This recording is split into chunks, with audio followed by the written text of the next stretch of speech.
Most of us know that Nikola Tesla was a major inventor who built and tested complex machines in his head without ever touching a single physical part. At least that's the way the story goes.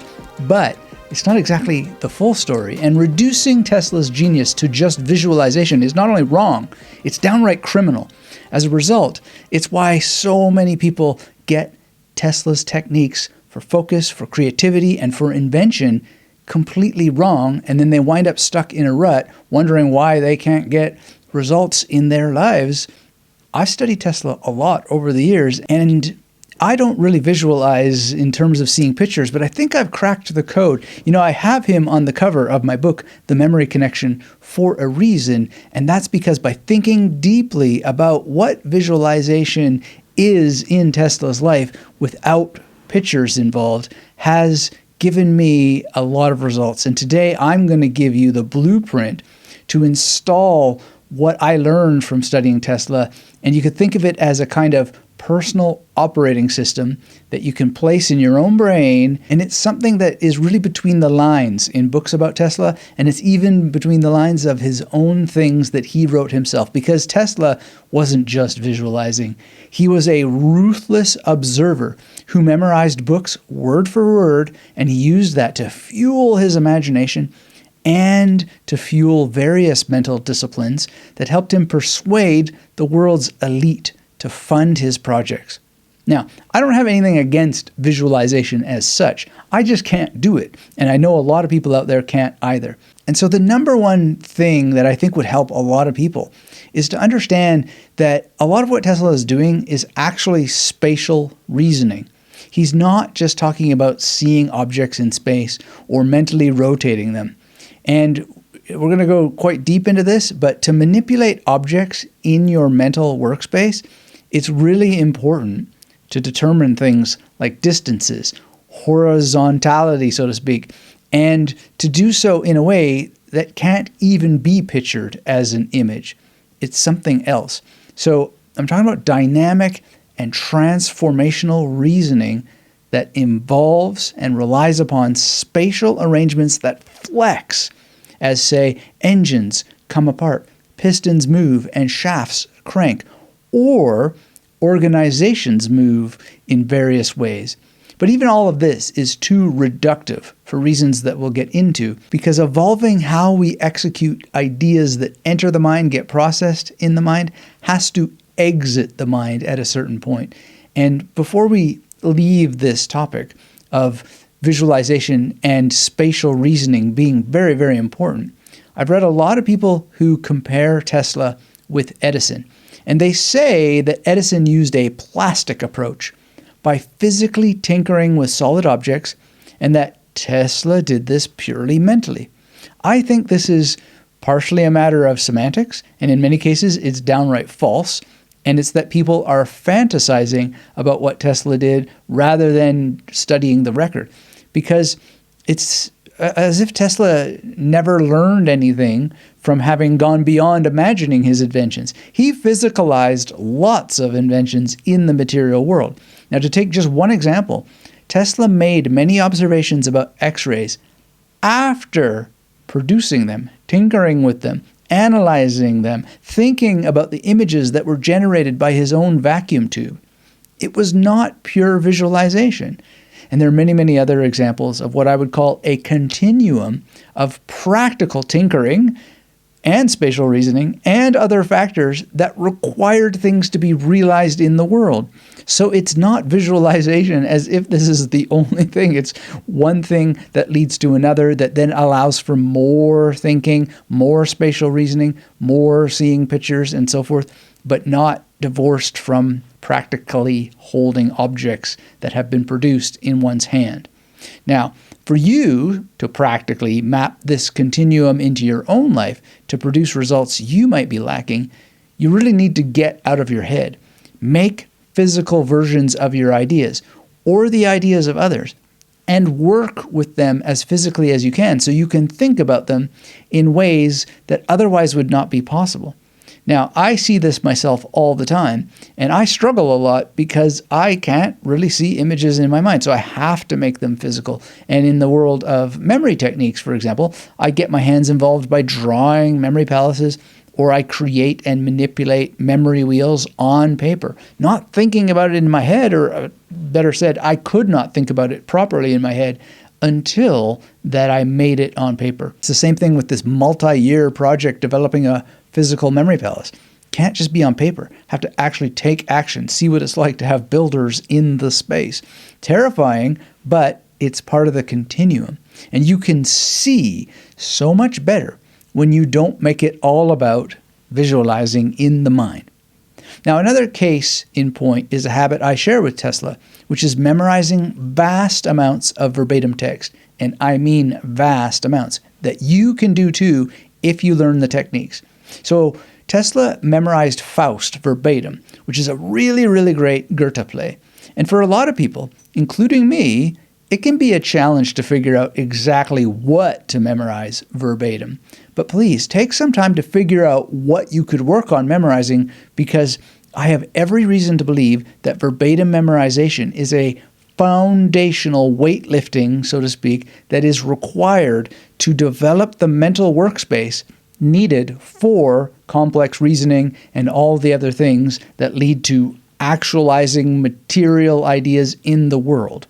And so maybe not everybody has to do this, but I think it's one of the things between the lines in Tesla's story. And I've been inspired by the fact that he absolutely was amazing at memorizing verbatim, and it's inspired me to do more and more of it. And, before we carry on, this is Dr. Anthony Metivier from Magnetic Memory Method. If we haven't met before, I'm inviting you to get subscribed, because the mission here is to raise all ships by reading between the lines of the stories of top achievers and people who used memory techniques or various ways of learning, and for the love of human memory and its ongoing growth, so ships can rise for all of us and we all can help each other better. Hit that thumbs up so loud that electricity from Tesla-like levels of power zoom through the internet, and it'll help ensure that you don't miss an opportunity to help yourself and help yourself help others. Because here's another secret that's buried in Tesla's personal story, and it's part of his, what I believe you could call his personal operating system. Now, I don't care if you have hyperphantasia, 10,000 times stronger than Tesla, which is a fancy term for extreme visualization, hyperphantasia. And you can have that all you want, but if you feed your imagination low quality input, you're going to have low quality output. You see, that memorization of Goethe's Faust led to some very massive insights that Tesla produced, right? But why?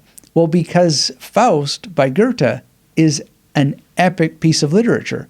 So it's not garbage in, garbage out. It is epic greatness in, epic greatness out, right? And he was a relentless observer. So it wasn't just about memorizing verbatim. It was about memorizing what you see in the world. And by relentless, and I mean deliberately relentless paying of close attention to all kinds of details in the world, you are going to get more good stuff out, provided that you're really focusing on a range and a variety of details, but especially the things that are very, very important, because the quality of your mental manipulations and spatial reasoning and all the other stuff is strictly dictated by what you observe, by how intensely you observe it, and the secret behind this secret involves thinking about how purposefully you place yourself in environments so that you can study situations where you get high quality raw materials to process.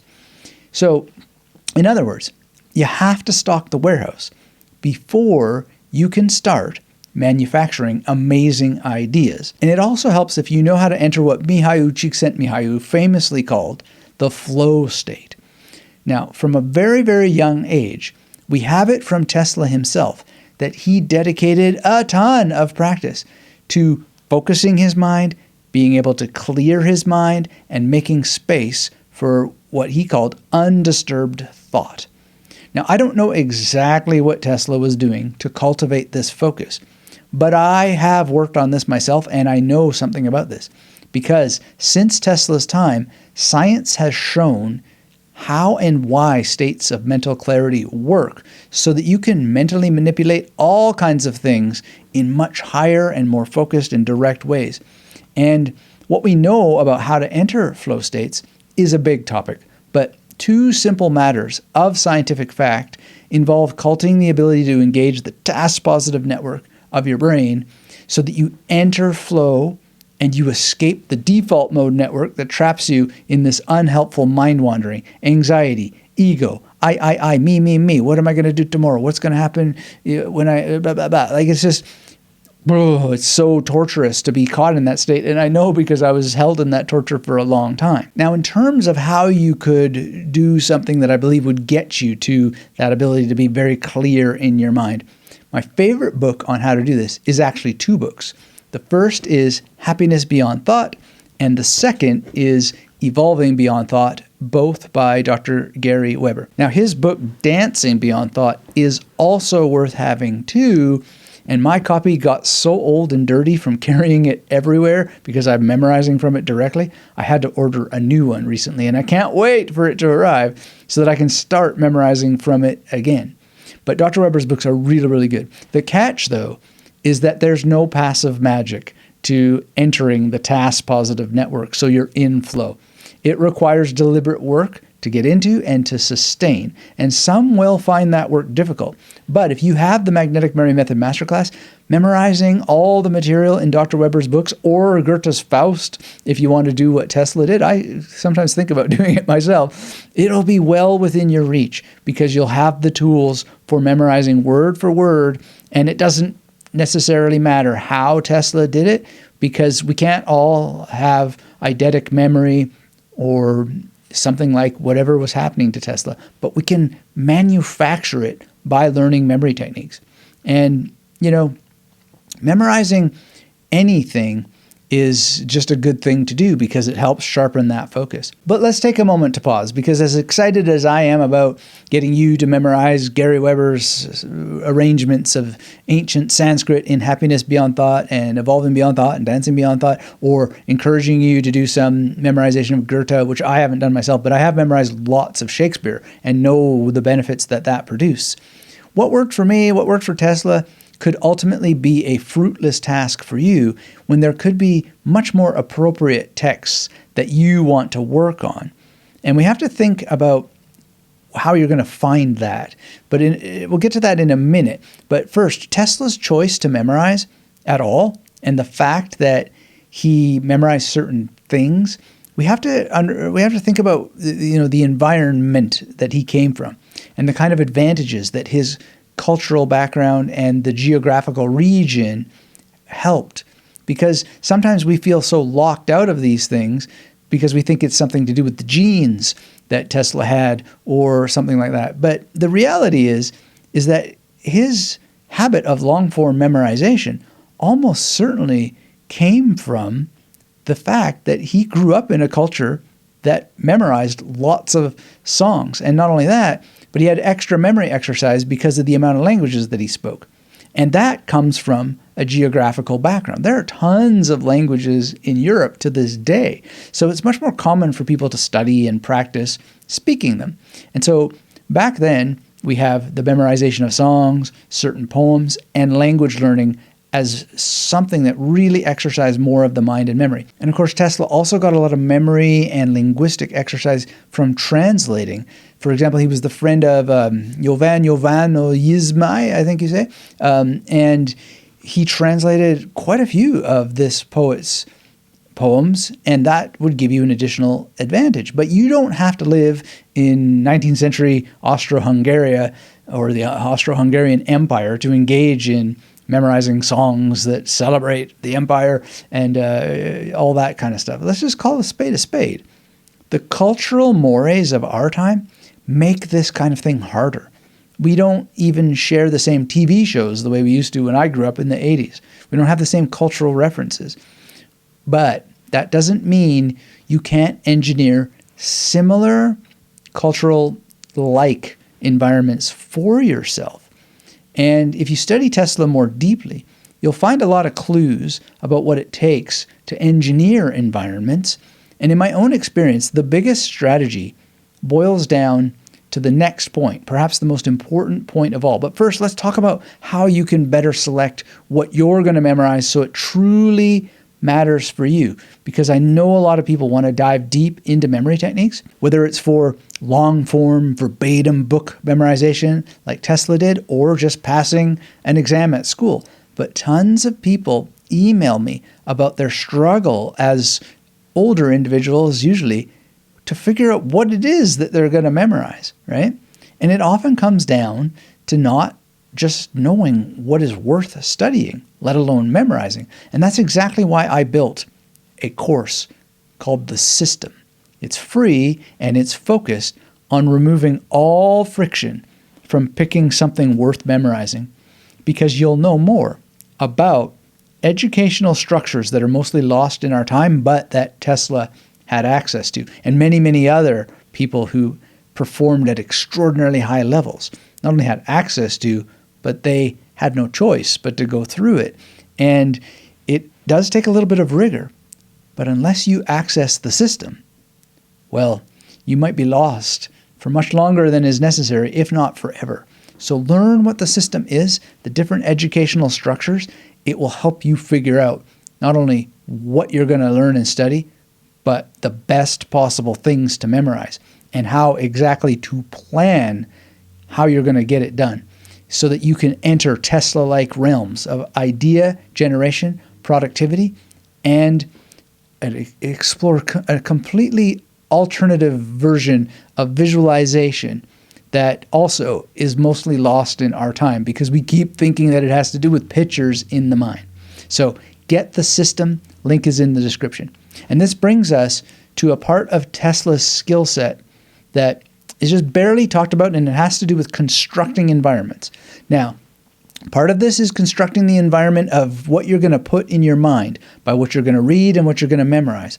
But just like I feel that it's criminal to reduce Tesla's success to just internal visualization, as if ideas in your head build themselves without many, many other activities to realize the ideas physically in the world, what we're missing here is how Tesla executed various projects and used his abilities and multiple languages as a supreme communication tool. By combining many skills, he convinced elite investors to fund his projects, and he instructed workers on how to execute his mental blueprints, which were never purely mental. They were realized on paper and in words, but they were able to do it through his communication with high degrees of accuracy and substantial attainment that we still talk about to this day. Now, none of it was perfect, but it was an extraordinary set of achievements all the same. And what I'm saying is that Tesla's ability to absorb information was deeply tied to his ability to get himself in the right rooms with the right people. And I encourage you to work on a completely different form of visualization, which is researching deeply who exactly are the people you need to be with, who do you need to collaborate with, or otherwise contact in order to achieve your goals, in order to even just shed some light on what your goals might need to be. So many people are starving themselves of this. Now, you might be thinking that you prefer to be alone, and that's fine. I do too. I've been there, and sometimes I feel like crawling back in my turtle shell and never talking to another human being again. And I'm not exaggerating or being a drama queen. It's true. But after discovering the system that I'm inviting you to explore now, I realized that I had to change because the system helped me understand that I could execute on my ideas. And so part of that involved going deeper and deeper into transforming how I think, not only about visualization, but about visualizing appropriately through physical creation, the environments and the people that are in the environments that I enter. So after you grab the system, I recommend you stick around and keep studying how I think about visualization by watching my video, How to Visualize Clearly and Effectively, 7 Proven Tactics, next. Will lightning strike? It certainly did for me, and I've never looked back since. Thanks as ever, and keep joining me to read between the lines, and until we have a chance to speak again, seek and ye shall find the system. And as I always like to say, double thanks, triple thanks, especially to those who have my books and courses. And until we have a chance to speak again, keep yourself magnetic.